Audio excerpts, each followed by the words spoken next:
Hello प्यारे बच्चों, कैसे हैं आप सब। मैं राकेश रावत एक बार फिर से आप सब लोगों को लेकर के आ गया हूं आपकी अपनी प्यारी सी क्लास में, यूके बेंचमार्क क्लासेस में। और बच्चों, आज हम करने जा रहे हैं क्लास 10 साइंस के चैप्टर, आज केमिस्ट्री बच्चों, कार्बन एंड इट्स कंपाउंड के 12 most important competency based questions. बच्चों, हमने इससे पहले इलेक्ट्रिसिटी और लाइट चैप्टर को पूरा किया और उसके बाद हमने मैग्नेटिज्म भी पूरा किया। अगला चैप्टर जो फिजिक्स का बचा था, मुझे लगा कि उससे पहले बच्चों को इस चैप्टर में ज़्यादा प्रॉब्लम होती हैं, तो इसलिए बच्चों हमने आज केमिस्ट्री का पहला चैप्टर जो हमारा है, वैसे तो एक 4th चैप्टर है केमिस्ट्री का, लेकिन हमारी सीरीज में हम पहला चैप्टर करेंगे क्योंकि अक्सर बच्चों को यही चैप्टर जो है वो परेशान करता है। तो बच्चों शुरुआत करते हैं, चलिए हो जाइए आप सब रेडी, निकाल लीजिए कॉपी पेन।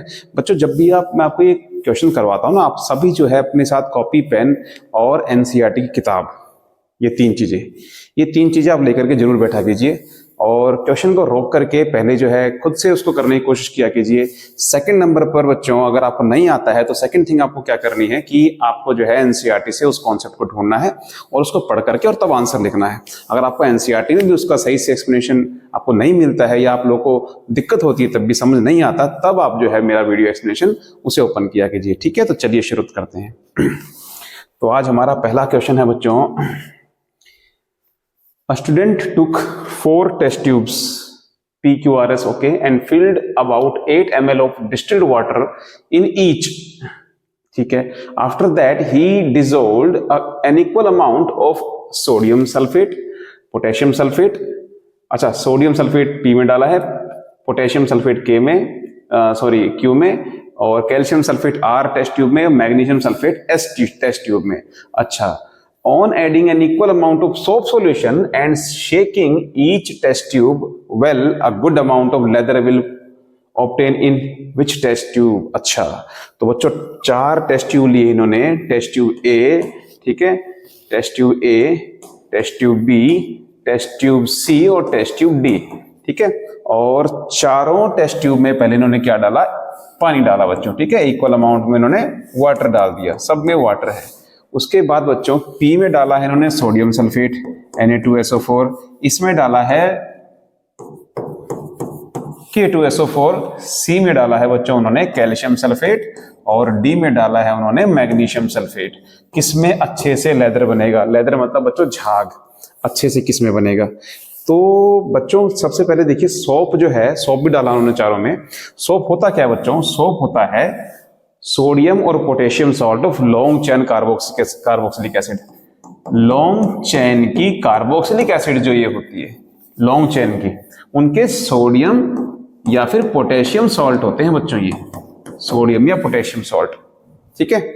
और आपको पता है कि सोप जो है बच्चों वो हार्ड वाटर के साथ प्रॉपरली वर्क नहीं कर पाता अगर उसमें क्या डाल दिए जाए, अगर उसमें आ जाए कैल्शियम या फिर मैग्नीशियम के आयंस, ठीक है। और जरा ध्यान से देखिए, इन 2 टेस्ट ट्यूब्स में C और D में तो वही किया जा रहा है, कैल्शियम और मैग्नीशियम ही डाला जा रहा है ना बच्चों। तो कैल्शियम और मैग्नीशियम के जो आयंस होंगे वो क्या करेंगे बच्चों, वो हार्ड वाटर में पाए जाते हैं, और वो अगर इसके साथ लग गए, सोडियम और पोटेशियम को हटा करके अगर ये दोनों लग गए यहाँ पर, तो बच्चों फिर लेदर नहीं बनेगा, फिर मिशेल फॉर्मेशन नहीं होती है, फिर स्कम बन जाता है। स्कम मतलब व्हाइट कर्डी प्रेसिपिटेट, वो बन जाते हैं बच्चों, ठीक है। तो इसलिए ना हम C डालेंगे ना हम D डालेंगे, हम क्या डालेंगे, A और B डालेंगे बच्चों, जिससे कि वो जो है प्रॉपरली वर्क कर पाए सोप, ठीक है। चलते हैं, अच्छा हमारा ऑप्शन कौन सा, P एंड Q ना, हाँ, तो P एंड Q हमारा राइट आंसर होगा। चलते हैं नेक्स्ट क्वेश्चन की ओर, ठीक है। हमारा सेकंड क्वेश्चन है बच्चों, अरे आज सेकंड ही जो है टेबल वाला नहीं है, टेबल वाला नहीं है, ये ऑप्शन ही है, these are the options. An organic compound of X gives brisk effervescence with sodium hydrogen carbonate. अच्छा, sodium hydrogen carbonate NaHCO3, sodium bicarbonate या सोडियम हाइड्रोजन कार्बोनेट भी इसी को कहते हैं, ठीक है। इसके साथ एक कंपाउंड हमने X डाला है, ठीक है, कंपाउंड X डालना है जिससे कि ब्रिस्क एफरेंसेस आती हैं। बच्चों याद रखिएगा हमारे सिलेबस में ब्रिस्क एफरेंसेस किसकी हैं, कार्बन डाइऑक्साइड की, ठीक है। तो कार्बन डाइऑक्साइड की ब्रिस्क एफरेंसेस निकलती हैं अच्छा, name and formula of organic compound x, x का ऑर्गेनिक कंपाउंड। बच्चों जरा ध्यान से देखिए, ये क्या है? ये एक मेटल का सोडियम का कार्बोनेट या फिर सोडियम का बाइकार्बोनेट हम इसे कहेंगे, ठीक है। और हम जानते हैं बच्चों कि एक एसिड को ही जब हम रिएक्ट करवाते हैं मेटल के कार्बोनेट या बाइकार्बोनेट से, तभी CO2 निकलती है। क्या क्या निकलता है? CO2 निकलती है, वाटर निकलता है, और प्लस में क्या निकलता है? सॉल्ट निकलता है बच्चों। ये 3 चीजें निकलती हैं कब? जब यहाँ पर क्या होगा? एक एसिड होगा, ठीक है। तो देख लीजिए इनमें से एसिड कौन सा है बच्चों? इथेनॉल एसिड नहीं है, एसिड कौन है? Ethanoic acid. और उसका मॉलिक्यूलर फार्मूला क्या है? CH3COOH। इसे ही एसिटिक एसिड कहते हैं, और इसी के 5 to 8% सॉल्यूशन को हम विनेगर भी कहते हैं। एसिड है बच्चों, ठीक है, वीक एसिड। तो ये कॉन्सेप्ट तो हमने वहां भी पढ़ा है, कहाँ? मेटल नॉन मेटल में, है ना, और एसिड बेस्ड सॉल्ट में भी पढ़ा है हमने ये चीज। चलते हैं नेक्स्ट क्वेश्चन की तरफ। थर्ड क्वेश्चन क्या है बच्चों? A substance X and substance Y made to react with reddish brown solution of Z. अच्छा, test for the presence of unsaturation। अच्छा, ठीक है, सब्सटेंस X और सब्सटेंस Y लिए गए हैं बच्चों, ठीक है। और किसके साथ लिए गए हैं? एक रेडिश ब्राउन सॉल्यूशन लिया है Z का, और हमें ये टेस्ट करना है कि X और Y में से कौन सैचुरेट है, कौन अनसैचुरेट है। मतलब लिया है उसने।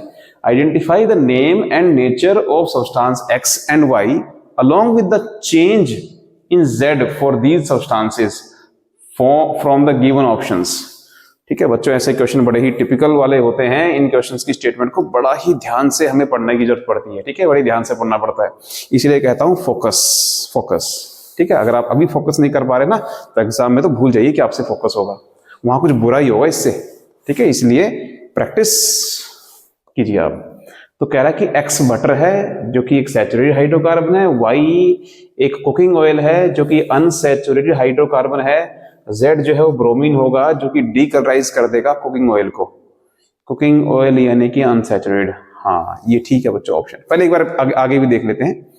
X जो है वो कुकिंग ऑयल है जो कि एक अनसैचुरेटेड हाइड्रोकार्बन है, ठीक है बच्चों। कुकिंग ऑयल जो होता है ना, वो अनसैचुरेटेड हाइड्रोकार्बन ही होते हैं, ठीक है। हाइड्रोजनेशन प्रोसेस से इनको कन्वर्ट कर दिया जाता है किसमें? वेजिटेबल घी में, ठीक है। अच्छा, और बटर जो है वो सैचुरेटेड है, ये भी ठीक है। बट कह रहा आयोडीन जो है will decolourise by cooking oil. बच्चों देखो, इसका पहले मैं आपको कॉन्सेप्ट समझाता हूं, ठीक है। होता क्या है बच्चों, जब भी एक एग्जाम्पल लेते हैं सैचुरेटेड हाइड्रोकार्बन का, ठीक है। सैचुरेटेड हाइड्रोकार्बन हम लेते हैं बच्चों इथेन, ठीक है। ये देखिए, ये है इथेन, ठीक है, इथेन है। यहां पर हाइड्रोजन लगा हुआ है, वो सेल्फ अंडरस्टूड होगा। अगर उसमें मैंने, और इथेन क्या है? एक सैचुरेटेड हाइड्रोकार्बन है, मैंने शॉर्ट फॉर्म में लिखा है SHC, सैचुरेटेड हाइड्रोकार्बन। अगर सैचुरेटेड हाइड्रोकार्बन के अंदर अगर मैं ब्रोमीन डालूंगा, ब्रोमीन, ठीक है, तो ब्रोमीन का कलर कैसा होता है? रेडिश, लिखा हुआ है रेडिश ब्राउन कलर होता है इसका। तो बच्चों क्या होगा, ये ब्रोमीन जो है ये रिएक्ट ही नहीं कर पाएगा सैचुरेटेड हाइड्रोकार्बन से, क्योंकि सैचुरेटेड हाइड्रोकार्बन किसी से रिएक्ट नहीं करते हैं, उनका केवल कंबशन हो सकता है बच्चों। अदरवाइज उनके कार्बन के 4-4 बॉन्ड पूरे बने हुए हैं, वो अब रिएक्ट नहीं करेगा। तो बच्चों कुछ नहीं होगा यहाँ पर, ठीक है। इसका जो रेडिश ब्राउन कलर है वो ऐसे का ऐसा ही रहेगा, किसमें? सैचुरेटेड हाइड्रोकार्बन में। लेकिन अगर मैं ब्रोमीन को डाल देता हूं किसमें? किसी अनसैचुरेटेड हाइड्रोकार्बन में, जैसे कि इथीन मैंने लिया आपकी बार, इथीन, ये इथीन है बच्चों, ठीक है, ये इथीन है। देखिए डबल बॉन्ड है इसके अंदर, अनसैचुरेटेड हाइड्रोकार्बन है। अगर इसके अंदर मैंने ब्रोमीन डाल दिया ना, तो पता है क्या होगा? ये डबल बॉन्ड टूट जाएगा और बच्चों ये कुछ ऐसा कंपाउंड बना लेगा, ऊपर जो है Br और इधर भी Br, ठीक है। तो डबल बॉन्ड टूट करके सिंगल बॉन्ड में कन्वर्ट हो जाएगा, और ब्रोमीन जो है इसमें डिसॉल्व हो गया, ये देखिए डिसॉल्व हो गया। तो इसका जो रेडिश ब्राउन कलर है वो डिसअपियर हो जाएगा। कब? जब उसको एक अनसैचुरेटेड हाइड्रोकार्बन में डाला जाएगा तब, ठीक है। तो बच्चों उस हिसाब से हमारा ऑप्शन ए ठीक है। देखो क्या कह रहा है कि बटर जो है वो सैचुरेटेड होते हैं, बिल्कुल सही बात है बच्चों, इसलिए बटर को हम ज्यादा नहीं खा सकते, ज्यादा नहीं ले सकते बटर को, घी को, इन चीजों को। और जो कुकिंग ऑयल है बच्चों वो अनसैचुरेटेड है, उसको हमारी बॉडी डाइजेस्ट कर सकती है, तो उसको हम ले सकते हैं, वो कंज्यूमेबल है, ठीक है। अच्छा, जेड जो है ब्रोमीन, वो डीकलराइज हो जाएगा किससे? कुकिंग ऑयल से। कुकिंग ऑयल यानी कि अनसैचुरेटेड हाइड्रोकार्बन से। ये देखिए डीकलराइज हो गया है ना, इसका कलर हट गया था। तो बच्चों उस हिसाब से ऑप्शन ए ही ठीक है। अब बी, सी और डी को देख लीजिए क्या कह रहे हैं। कह रहा है कि एक्स जो है वो अनसैचुरेटेड हाइड्रोकार्बन है, और बच्चों आयोडीन का नाम दिया, देखो यहाँ पर आयोडीन जो है डीकलराइज हो जाएगा। बच्चों आयोडीन का रंग नहीं होता है रेडिश ब्राउन, है ना, तो जेड जो है आयोडीन नहीं होगा, जेड जो है वही होगा हमारा क्या, ब्रोमीन। सी क्या कह रहा है कि एक्स जो है वो बटर अनसैचुरेटेड है, नहीं बच्चों बटर जो है सैचुरेटेड होता है, यही गलत हो गया, इसका आगे पढ़ने की जरूरत ही नहीं है। एक्स जो है कुकिंग ऑयल जो कि सैचुरेटेड है, नहीं बच्चों कुकिंग ऑयल अनसैचुरेटेड होते हैं, तो ये ऑप्शन भी गलत हो जाएगा। तो आगे ब्रोमीन दिया हुआ है तो कुछ फायदा, जब शुरू में ही वो गलत हो गया तो आगे पढ़ने का फायदा ही नहीं है, ठीक है। तो उस हिसाब से हमारा ऑप्शन ए राइट आंसर है। चलते हैं नेक्स्ट क्वेश्चन की ओर। फोर्थ क्वेश्चन है बच्चों, विच functional group is presented by ethanoic acid, acetic acid. ये तो बड़ा आसान है, कार्बोक्सिलिक एसिड, हाँ कार्बोक्सिलिक ग्रुप, ठीक है, बड़ा आसान है। तो इथेनोइक एसिड ना, इथेनोइक एसिड का फार्मूला क्या होता है, अभी तो बताया, CH3COOH, ठीक है, कार्बोक्सिलिक एसिड फैमिली का है। कौन सा मेंबर है ये है सेकंड मेंबर। फर्स्ट मेंबर क्या होता है, फर्स्ट मेंबर होता है HCOOH, ये होता है, नाम क्या है, नाम है मिथेनोइक एसिड, मिथेनोइक एसिड, जो कि आंट स्टिंग में या जो हनी बी होती है उनके स्टिंग में पाया जाता है, ठीक है, ये वाला एसिड। चल अब चलते हैं नेक्स्ट क्वेश्चन की तरफ, पांचवा क्वेश्चन हमारा।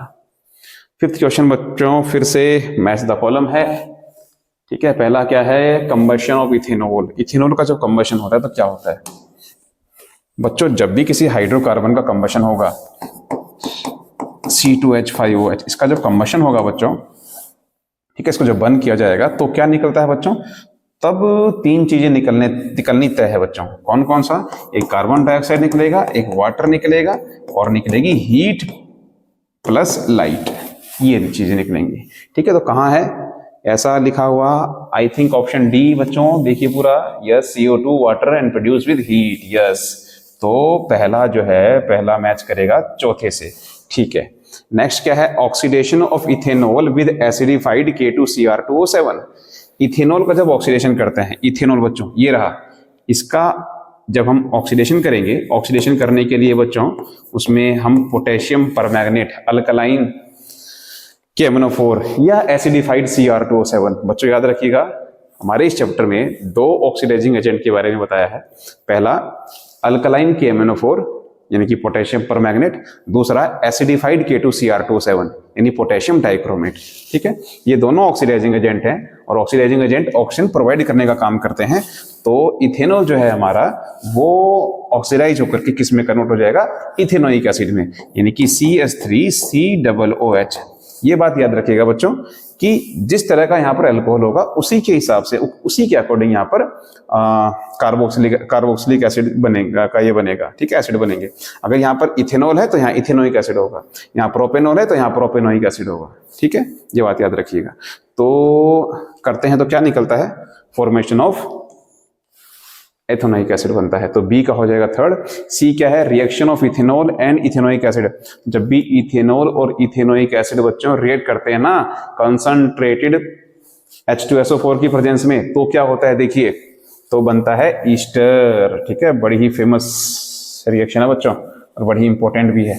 क्या, जब हम इथेनॉल को C2H5OH को ऐड करेंगे CH3COOH में, तो होता क्या है, अच्छा ऊपर क्या डाला जाता है, कंसंट्रेटेड H2SO4। इसका भी बड़ा इंपॉर्टेंट काम है, वो भी सुन लीजिए। हमारे चैप्टर में, हमारे क्लास 10 साइंस में कंसंट्रेटेड H2SO4 को एक डिहाइड्रेटिंग एजेंट की तरह इस्तेमाल किया जाता है बच्चों। डिहाइड्रेटिंग एजेंट यानी कि जो वाटर को निकाल देता है वहां से, ठीक है। तो होता क्या है बच्चों, बनता है ईस्टर। ईस्टर क्या बनेगा, CH3COOC2H5 प्लस H2O, ये बनेगा बच्चों, ये ईस्टर है। और एक फ्रूटी स्मेल आती है इसकी, ईस्टर को हम जो है परफ्यूम्स में, डिओडोरेंट्स में, जितने भी बच्चों स्मेल गिविंग कंपाउंड्स होते हैं उनमें इस्तेमाल करते हैं। तो होगा क्या, formation of sweat smelling compound Easter and reaction of ethanol with sodium metal. Ethanol को सोडियम मेटल से, इथेनॉल प्लस में इथेनॉल C2H5OH को जब मैं सोडियम मेटल में डालूंगा तो बनेगा पहले तो सोडियम इथोक्साइड C2H5ONa और प्लस में निकलती है हाइड्रोजन गैस। ठीक है, ये रिएक्शन होगी। तो क्या है, कहाँ है, हाँ, इवोल्यूशन ऑफ हाइड्रोजन गैस। तो A का 4 B का 3, A का 4 B का 3, कहाँ है A का 4 B का 3, A का 4 B का 3, ऑप्शन ए हमारा राइट आंसर हो जाएगा। चलते हैं नेक्स्ट स्लाइड की ओर। बच्चों वीडियो को पॉज करके पहले आप उनके आंसर दीजिए, ठीक है, तब वीडियो को आगे चलाइए। चलिए आगे देखते हैं। असर्शन क्या है, alkanes are generally unreactive and undergo only combustion reaction. Alkanes unreactive होते हैं, हाँ बिल्कुल, क्योंकि बच्चों उनमें सिंगल बॉन्ड होता है। अब सिंगल बॉन्ड ज्यादा हो उससे क्या ही टूटेगा, ट्रिपल बॉन्ड डबल बॉन्ड में टूट सकता है, डबल बॉन्ड सिंगल बॉन्ड में टूट सकता है, तो इसलिए वो अनसैचुरेटेड होंगे। लेकिन सिंगल बॉन्ड अगर है तो वो बेचारा किस चीज में टूटेगा बच्चों, तो इसलिए वो सैचुरेटेड होते हैं और रिएक्ट नहीं करते हैं, अनरिएक्टिव होते हैं। तो ये सेंटेंस बिल्कुल सही है। रीजन क्या है, alkanes have only single bond, हाँ, between the carbon atoms which make them stable and less reactive. बिल्कुल बच्चों, यही तो रीजन है, यही तो बताया मैंने आपको, ऑप्शन ए हो जाएगा। ठीक है, चलो नेक्स्ट स्लाइड पर, क्वेश्चन नंबर 7वां, ज्यादा देर नहीं करनी अब। ठीक है, 7वां क्वेश्चन क्या है, असर्जन कहता है the following belongs to same, कौन फॉलोइंग, अच्छा आगे, the following belongs to the same homologous, कौन कौन, C2H4 यानी कि इथीन, है ना, C3H6 यानी कि प्रोपीन, हाँ, और C4H8 यानी कि ब्यूटीन, है ना, ये तो तीनों एल्कीन फैमिली के मेंबर हैं और कॉन्स्टिट्यूएंट मेंबर हैं, मतलब सक्सेसिव मेंबर है, मतलब लगातार आने वाले मेंबर हैं, एक के बाद एक, बीच में कोई छूटा नहीं है, इथीन, प्रोपीन, ब्यूटीन। तो कह रहा है कि ये सेम होमोलोगस सीरीज के हैं। बिल्कुल बच्चों, ये एल्कीन्स की होमोलोगस सीरीज है, ये एल्कीन्स की, एल्कीन्स का दूसरा, तीसरा, और नहीं दूसरा नहीं बच्चों, आप ये मत सोचना ये इथ है तो दूसरा मेंबर होगा, नहीं बच्चों, ये पहला मेंबर है। ठीक है, क्योंकि इसमें पहला मेंबर जो अक्सर दूसरों में पहला मेंबर होता है, मिथीन नाम का सब्सटेंस कोई भी एग्जिस्ट नहीं करता है, तो इसलिए इथीन ही इसमें पहला मेंबर होता है। ठीक है, हाँ, तो ये उसके शुरुआत के 3 मेंबर हैं बच्चों, जो कि एक होमोलोगस सीरीज बना रहे हैं बच्चों। होमोलोगस सीरीज देख लीजिएगा, बहुत इंपॉर्टेंट है। Gradation in physical properties is seen with an increase in molecular mass of any homologous series. ठीक है, कह रहा है कि फिजिकल प्रॉपर्टीज में ग्रेडेशन देखने को मिलता है, मतलब बढ़ती हैं, फिजिकल प्रॉपर्टीज बेहतर होती जाती हैं। ठीक है, फिजिकल प्रॉपर्टी जैसे कि मास हो गया, ठीक है, और मेल्टिंग पॉइंट हो गया, और बॉइलिंग पॉइंट हो गया, ये होती है बच्चों फिजिकल प्रॉपर्टीज। ठीक है, इनमें ग्रेडेशन आता है, ये बढ़ती हैं कब, जब इंक्रीज होता है क्या, molecular mass with hydro homologous series. Yes बच्चों, जब मास बढ़ेगा तो मास बढ़ने से क्या होगा बच्चों, अब आप खुद देखिए, अगर ये पहला मेंबर है, कौन सा, इथीन मान लीजिए पहला मेंबर है, तो इथीन कैसे बनता है, ऐसे बनता है इथीन, है ना बच्चों। जहां पर मैं कुछ नहीं लगा रहा हूं वहां पर सेल्फ अंडरस्टूड है कि वहां पर हाइड्रोजन लगा हुआ है, तो यह है इथीन। ठीक है, अच्छा, उसके बाद बच्चों नेक्स्ट मेंबर बनाइए, प्रोपीन बनाते हैं। प्रोपीन में क्या हो जाएगा, ये हो जाएगा प्रोपीन। ठीक है, और ये हो जाएगा प्रोपीन। तब देखिए ना कि इथीन में 2 कार्बन है, तो इसका मास कम होगा, इसमें 3 कार्बन है, मास ज्यादा होगा। ठीक है, और बच्चों बॉन्ड भी देखिए, इसमें कितने बॉन्ड है, 2 2 4 2 6, इसमें 2 4 6 7 8 9 10, इसमें 10 बॉन्ड है। तो बच्चों बताओ 6 बॉन्ड को तोड़ने के लिए ज्यादा एनर्जी लगेगी या 7 या 10 बॉन्ड को, ऑब्वियसली बात है 10 बॉन्ड को। तो बच्चों जैसे जैसे मास बढ़ता है वैसे वैसे मेल्टिंग पॉइंट और बॉइलिंग पॉइंट भी बढ़ते हैं, क्योंकि ज्यादा एनर्जी सप्लाई करनी पड़ रही है बच्चों बॉन्ड को तोड़ने के लिए, तो वो देरी में मेल्ट होगा और देरी में बॉयल होगा। ठीक है, तो इसलिए मेल्टिंग और बॉइलिंग पॉइंट ये दोनों चीजें इंक्रीज करती हैं जब मास इंक्रीज करेगा तो। ठीक है, तो बच्चों रीजन भी हमारा बिल्कुल सही है। लेकिन बच्चों ऊपर होमोलोगस सीरीज के बारे में बताया है और नीचे बताया है कि उनकी जो फिजिकल प्रॉपर्टीज होती हैं उनमें ग्रेडेशन आता है। तो बच्चों आपस में तो इन दोनों का कोई लिंक मुझे नजर नहीं आ रहा, भले ही दोनों ठीक है, तो उस हिसाब से हमारा ऑप्शन बी राइट आंसर होगा। चलते हैं नेक्स्ट स्लाइड की ओर। Question number 8, a student took 2 ml of ethanol, ठीक है, एब्सोल्यूट इथेनॉल बच्चों, ठीक है, एकदम pure, and 2 ml of glacial acetic acid. Glacial acetic acid क्या होता है? इथेनोइक एसिड को बोलते हैं, ठीक है, हाँ, एसिटिक एसिड को। Pour them in a test tube along with a few drops of concentrated H2SO4। बच्चों ये क्या बना रहे हैं? ईस्टर बना रहे हैं, ठीक है। And the student then prepared a water bath, yes, water bath के अंदर इनको जो है हीट करना था, as illustrated below, and warm this mixture for about 10 minutes, और 10 मिनट तक इसको गर्म होने दिया। अच्छा, identify and define the phenomena opposite to the one that is occurring in the above mentioned experiment। अच्छा, कह रहा है कि ऊपर जो एक्सपेरिमेंट मेंशन किया गया है उसमें जो चीज हो रही है उसके ऑपोजिट वाले फिनोमिना को आइडेंटिफाई और डिफाइन कीजिए। देखो बच्चों कितना घुमाया हुआ है ना, कोई बच्चा इतना ही पढ़ेगा ना, identify and define the phenomena, ठीक है, और ये अपोजिट वर्ड को अगर वो स्किप कर गया तो बस उसे लगेगा यही बताना है, और वो ईस्टरिफिकेशन लिख करके आ जाएगा, और वो जो है उसी की डेफिनेशन लिखाएगा, ठीक है, जबकि ऐसा नहीं है बच्चों, हमें तो किसे डिफाइन करना है उसका उल्टा जो है।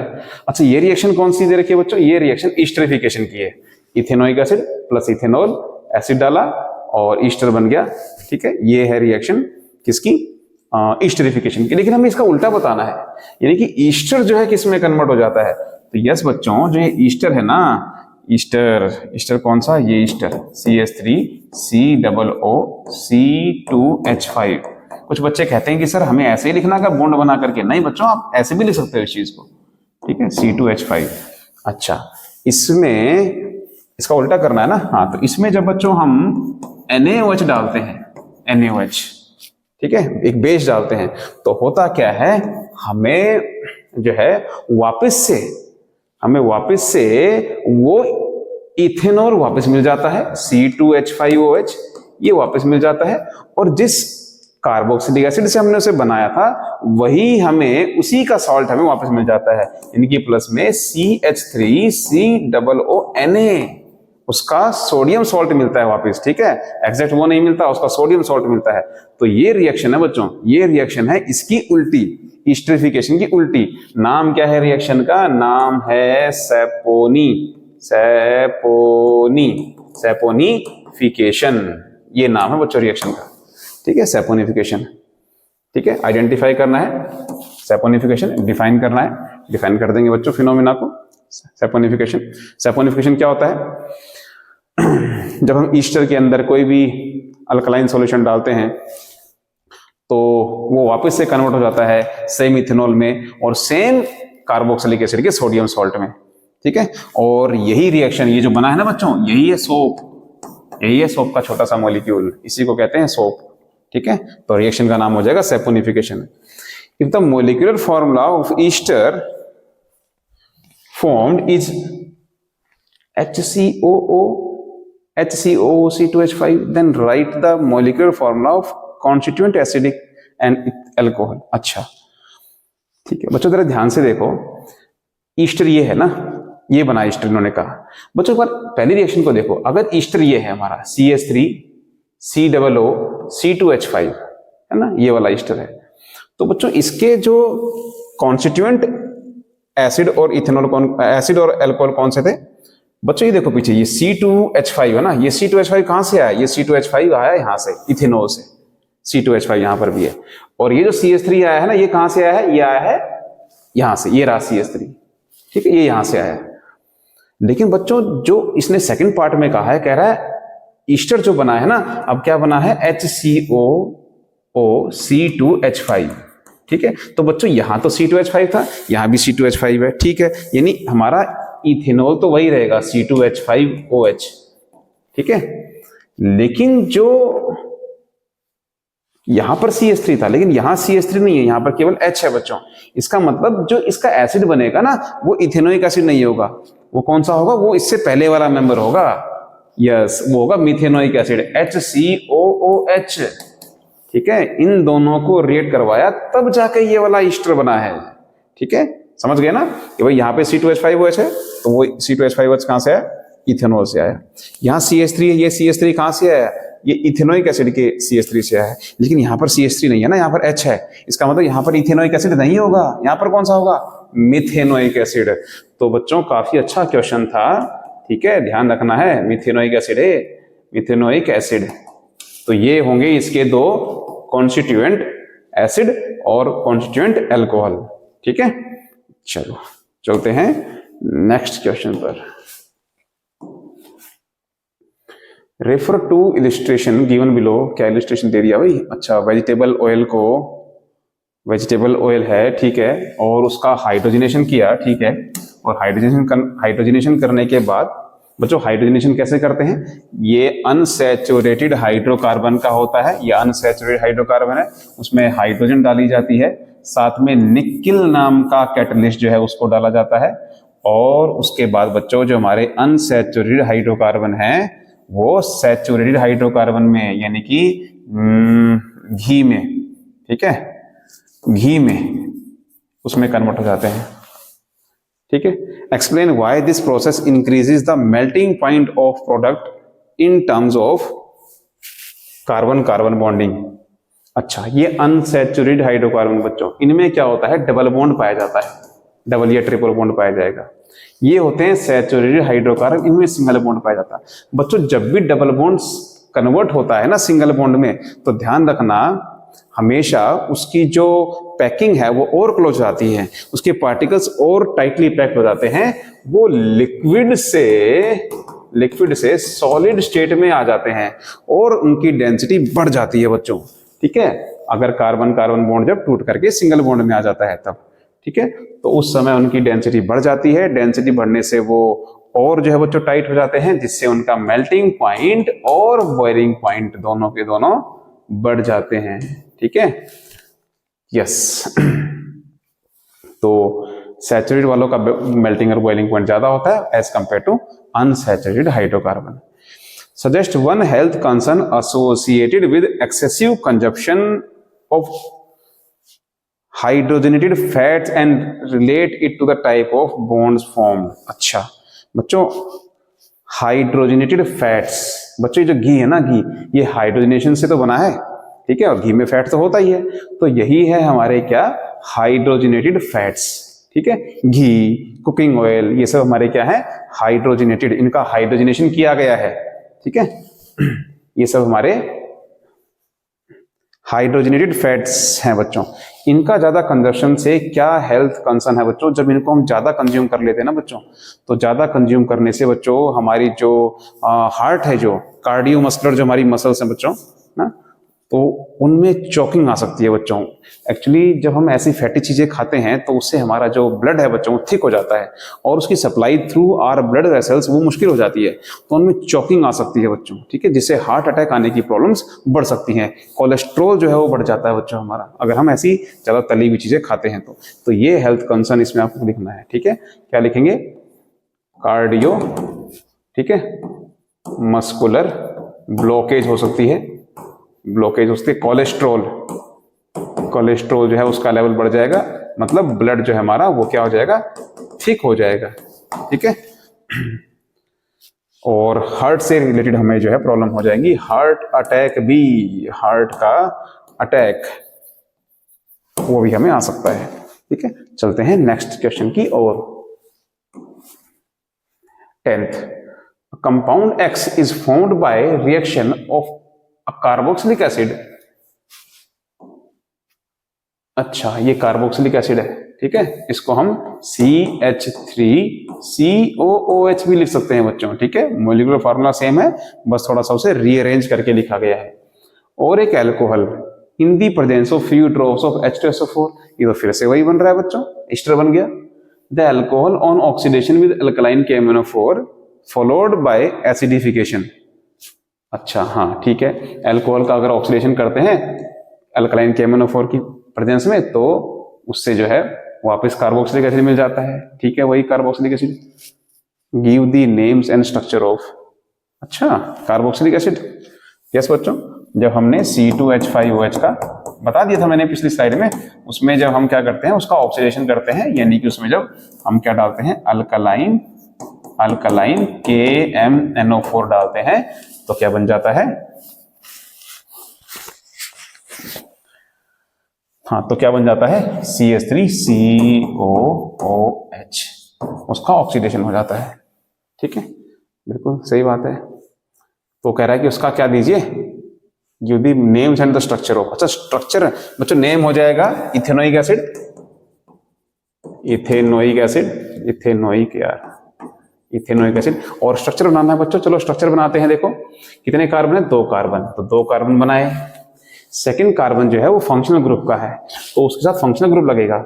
मत भूलिए कि कार्बोक्सिलिक एसिड का फंक्शनल ग्रुप कैसे अटैच होता है, कुछ इस तरह से अटैच होता है। ठीक है, तो ये हो जाएगा अटैच कुछ इस तरह से।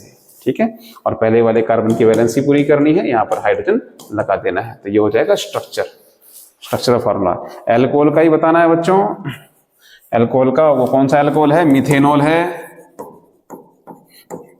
नाम हो जाएगा मिथेनॉल। और उसका फॉर्मूला, स्ट्रक्चरल फॉर्मूला कैसा होगा, C2H5OH, उसका फंक्शनल ग्रुप OH होता है। बस ये हो गया उसका structure.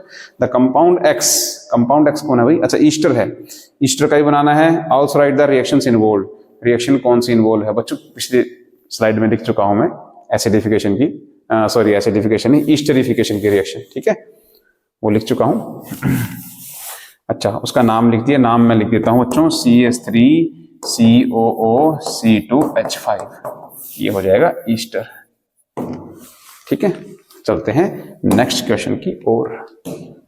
Question number 11, carbon forms a huge variety of compounds as compare to other elements. सही बात है भाई, वर्सटाइल नेचर का होता है कार्बन, हर चीज में पाया जाता है।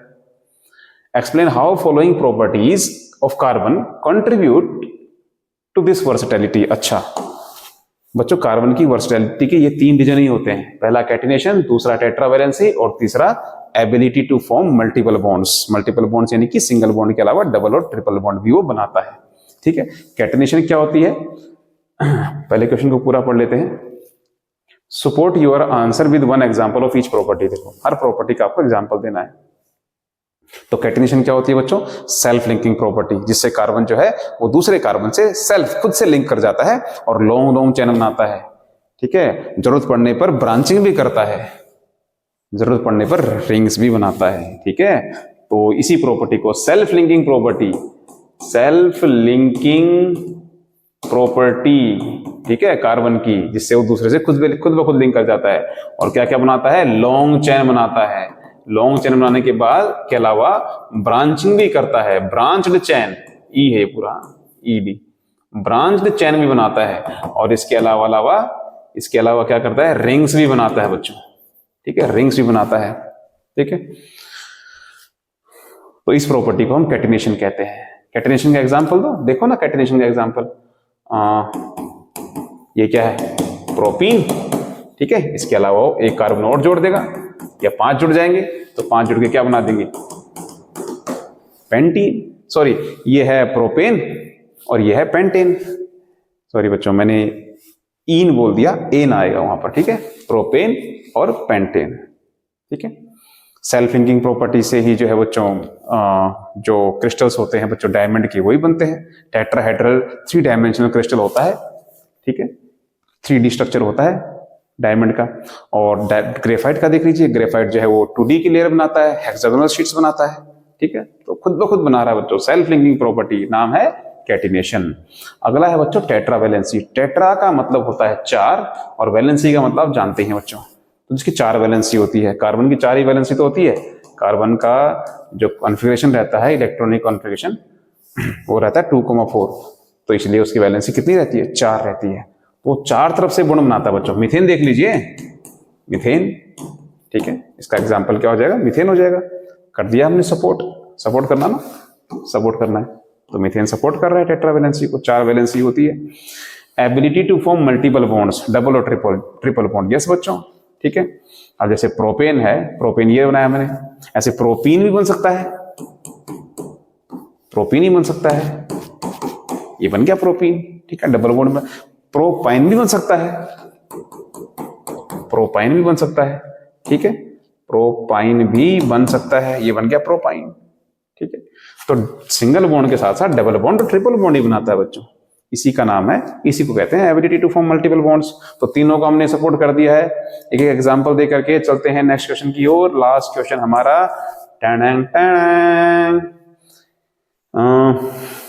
12th है, a teacher demonstrates cleaning by mixing oil and water with soap. अच्छा, cleaning by mixing oil and water. अच्छा बच्चों, ऑयल को वाटर दोनों मिक्स हो रखे हैं, क्लीनिंग करनी है, ठीक है, ऑयल हटाना है कपड़े से, है ना। आपने अक्सर देखा होगा जो हमारी शर्ट होती है उस पर कॉलर वाले एरिया में या जो बाजू वाले एरियाज होते हैं वहां पर क्या होता है, वो कपड़े के वो वाले हिस्से जो है हमारी बॉडी के टच में रहते हैं ज्यादा। तो हमारी बॉडी से जो बच्चों स्वेट निकलता है या ऑयल जो निकलता है बच्चों, वो जो हमारी डर्ट वगैरह हमारे अराउंड में जो डस्ट पार्टिकल हैं उनके साथ जो है वो मिल जाता है और एक बिल्कुल जो है वाइट एक जो है स्टिकी जो है वो लेयर बना लेता है जो कपड़ों पर चिपक जाती है। वो केवल पानी से नहीं निकलती, उसके लिए साबुन अपना लगाना पड़ता है। जो नॉर्मल डस्ट है वो तो पानी से निकल जाएगी, है ना। अगर आपका कपड़ा आपने धो लिया और उससे आप सुखा रहे हो और वो नीचे गिर जाए तो तब आप उस पर साबुन नहीं लगाते हो, तब तो आप उसको पानी से निकाल लोगे बस, क्योंकि उस पर केवल डस्ट लगी है, उस पर जो है ऑयल नहीं लगा। लेकिन जब आप धूल पसीने से बाहर घूम करके और शाम को घर पे वापस आते हो तब उस पर जो है उसको साफ करने के लिए सोप लगाना पड़ता है, क्योंकि तब उससे ऑयल निकालना पड़ेगा ना हमें, ऑयल और प्लस में डस्ट भी निकालनी पड़ेगी।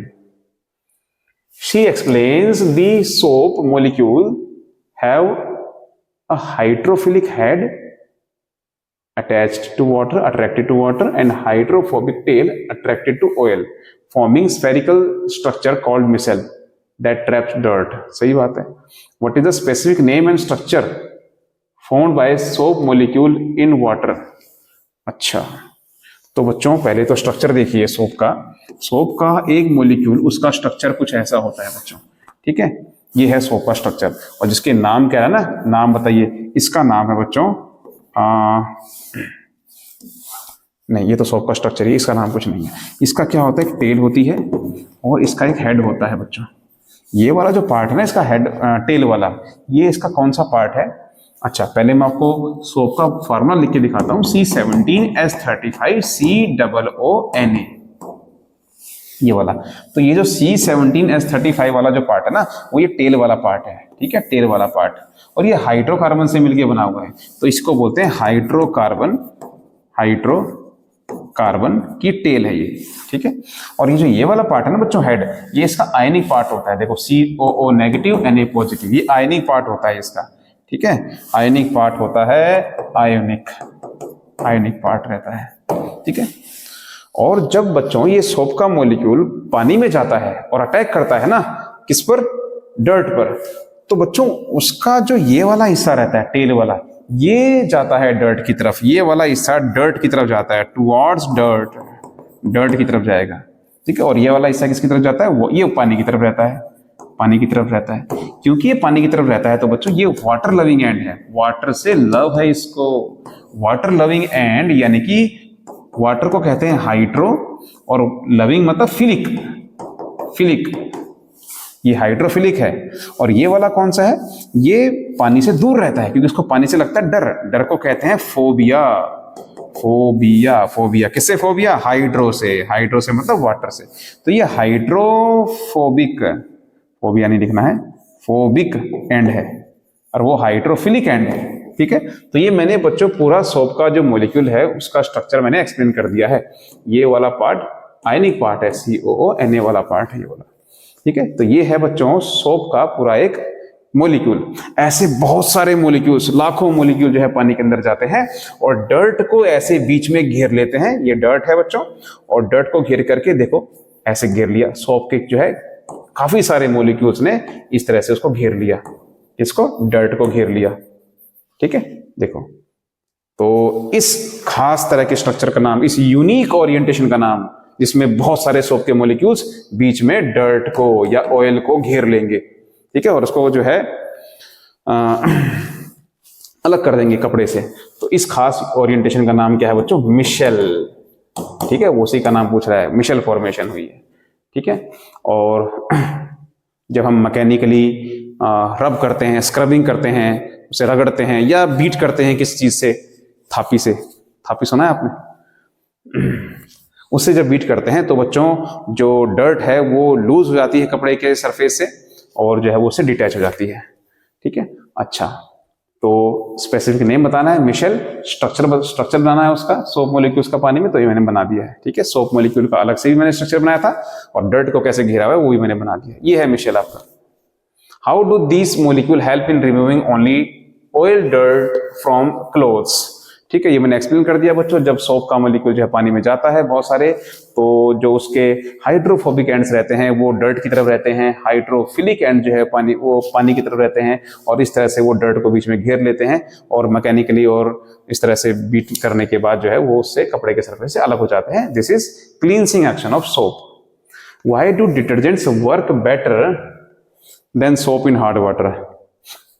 अच्छा बच्चों, साबुन जो है, साबुन हार्ड वाटर से रिएक्ट इसलिए नहीं करता है क्योंकि हार्ड वाटर के अंदर पाए जाते हैं बच्चों कैल्शियम और मैग्नीशियम के आयंस पाए जाते हैं, और कैल्शियम और मैग्नीशियम के आयंस जब सोप के साथ रिएक्ट करते हैं, सोप का फॉर्मूला क्या है, C17H35 COONA, Na पॉजिटिव है, यहां पर ध्यान रखना। तो बच्चों इसके पास केवल सिंगल पॉजिटिव चार्ज है और इनके पास डबल पॉजिटिव चार्ज है। देखो तो ये क्या करेंगे, इनके पास ज्यादा चार्ज है ना, तो इस सोडियम को यहां से हटा देते हैं और खुद जाकर के सोडियम की जगह लग जाते हैं।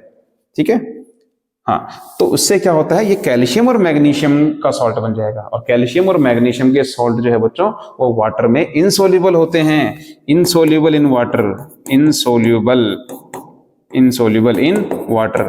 ठीक है, पानी में नहीं घुलते, क्या बना देते हैं, व्हाइट कर्डी प्रेसिपिटेट बना देते हैं। कहां लिखूं, यहां लिख देता हूं, व्हाइट कर्डी प्रेसिपिटेट पीपीटी बना देते हैं, जिसे कहते हैं स्कम। और स्कम बन गया तो झाग नहीं बनेगा, लेदर नहीं बनेगा बच्चों। ठीक है, और जो साबुन है वो वर्क नहीं कर पाएगा, इसलिए साबुन जो है हार्ड वाटर में काम नहीं करते हैं।